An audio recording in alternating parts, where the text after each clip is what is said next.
Hello, welcome to my another video. Thought last video launch thong to long pon ninga rong lo. Pini bang nang litom phan ekta lun nang litom phan nang par juji pia lo. Arang ake hai sonje rong hangal lo.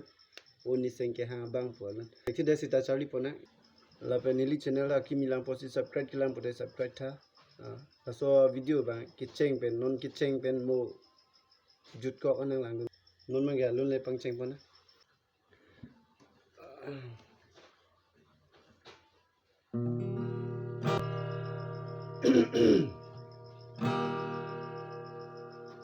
Oni sengke hangabang pot sinang puan kang jang manaya sonche landang jok penta jing barbena kang hon pajir jiapan jadi nang panrani bang bonta sengalu alam nang pebar hai chenam oni sengke hangabang pot sinang puan kang jang manaya sonche landang jok penta jing barbenang kang hon pajir jiapan jadi nang panrani bang bonta sengalu alam nang tebar hai chenam oni sengke hangabang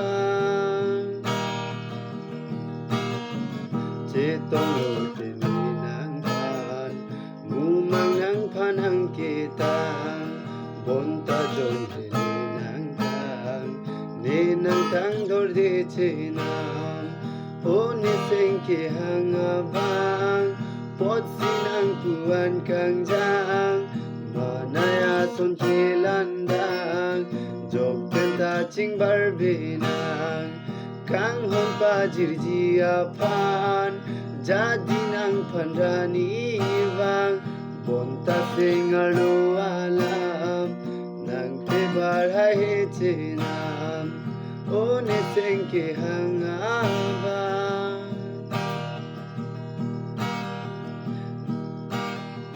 nang dung nang rale dota puan seng kang sam lanang katapli tekang manguna son sitindang rumbo cerap jiapan jong sinile nang sangman tela sumindarada pisinang jilang oni sengke hangabang pot sinang puan kang jang manaya sonche landang jok penta jing barbenang kang hon pajir jiapan jadi nang panrani bang bonta sengalu alam nang tebar hai chenam oni sengke hangabang.